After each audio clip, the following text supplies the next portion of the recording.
Assalamualaikum dan hai murid-murid, bertemu kita lagi dalam kelas Bahasa Melayu tahun 3.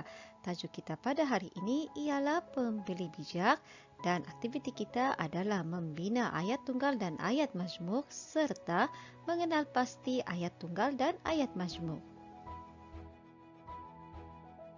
Ayat tunggal adalah ayat yang mengandungi satu subjek dan satu predikat. Seperti contoh yang dapat kita lihat pada paparan, beliau guru mata pelajaran Bahasa Melayu. Mereka ke pekan petang ini. Abang Inas menonton perlawanan bola sepak. Ayat majmuk pula adalah ayat yang terdiri daripada dua atau beberapa ayat tunggal. Cara menggabungkan atau mencantumkan ayat-ayat ini adalah dengan menggunakan kata hubung. Dengan erti kata lain, salah satu cara mudah untuk mengenal pasti ayat majmuk adalah dengan mengenal pasti kata hubung yang terdapat dalam ayat. Beberapa contoh kata hubung antaranya adalah seperti dan, atau, bahwa, jika, tetapi, yang, untuk, kerana, kecuali, lalu, serta, dan sambil. Berdasarkan maklumat ringkas itu tadi, mari kita sama-sama baca perbualan di antara Hanif, Saiful dan Nabila serta sama-sama kita kenal pasti ayat tunggal dan ayat majmuk yang terdapat dalam perbualan ini.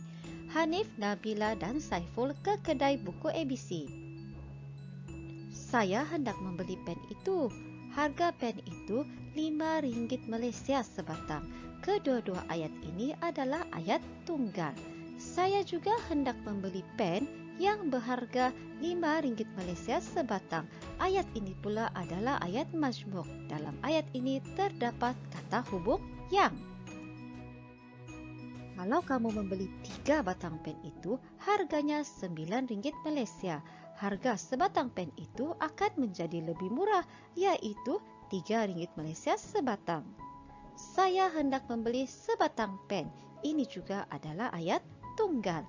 Saya dan Saiful juga hendak membeli sebatang pen.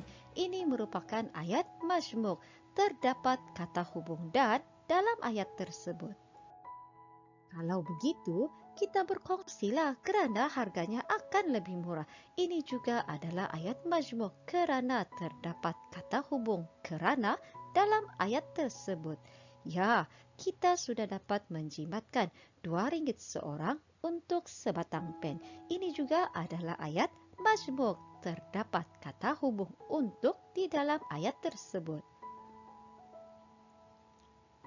Kita dapat menjimatkan RM2 Malaysia seorang. Ayat ini merupakan ayat betul, ayat tunggal. Saya juga hendak menyimpan duit baki tersebut. Ini juga adalah ayat betul murid-murid, ayat tunggal. Saya dan Saiful juga hendak menyimpan duit baki tersebut.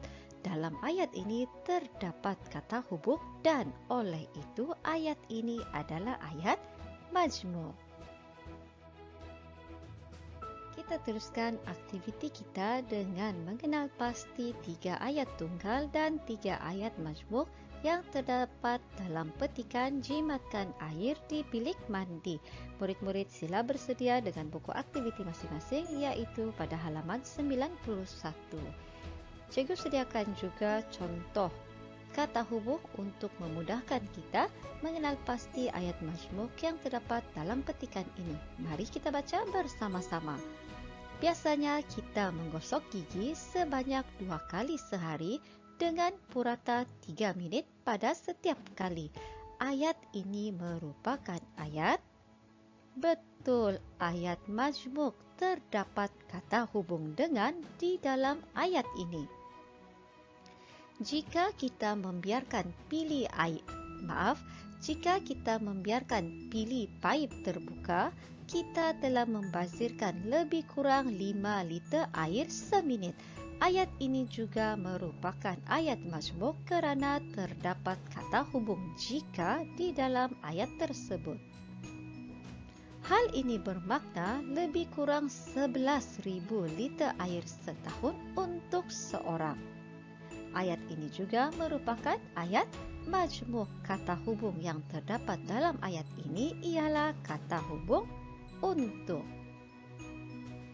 Gunakan gelas minuman untuk berkumur selepas menggosok gigi. Terdapat kata hubung untuk dalam ayat ini. Oleh itu, ayat ini adalah ayat betul, ayat majmuk. Kurangkan penggunaan ubat gigi secara berlebihan. Ayat ini adalah tepat. Ayat ini adalah ayat tunggal. Kita boleh menjimatkan lebih kurang 9.000 liter air setahun. Ayat ini juga adalah ayat tunggal. Selain itu, gunakan pancuran air yang tidak terlalu besar. Ayat ini merupakan ayat majmuk. Terdapat kata hubung yang di dalam ayat ini. Tukarkan model kepala pancuran air lama kepada model terkini. Ini merupakan ayat tepat, ayat tunggal. Kepala pancuran model lama menggunakan 20 liter air seminit atau lebih daripada itu. Terdapat kata hubung atau dalam ayat ini. Oleh itu, ayat ini adalah ayat majmuk. Model baharu hanya menggunakan 9 liter air seminit. Ini adalah ayat tunggal. Hal ini dapat menjimatkan kira-kira 28.000 liter air setahun. Ayat ini adalah ayat tunggal. Baiklah murid-murid, selepas ini sila salin 3 ayat tunggal dan 3 ayat majmuk dalam ruangan yang telah disediakan. Selamat menyiapkan latihan. Tahniah, terima kasih dan kita jumpa lagi. Bye.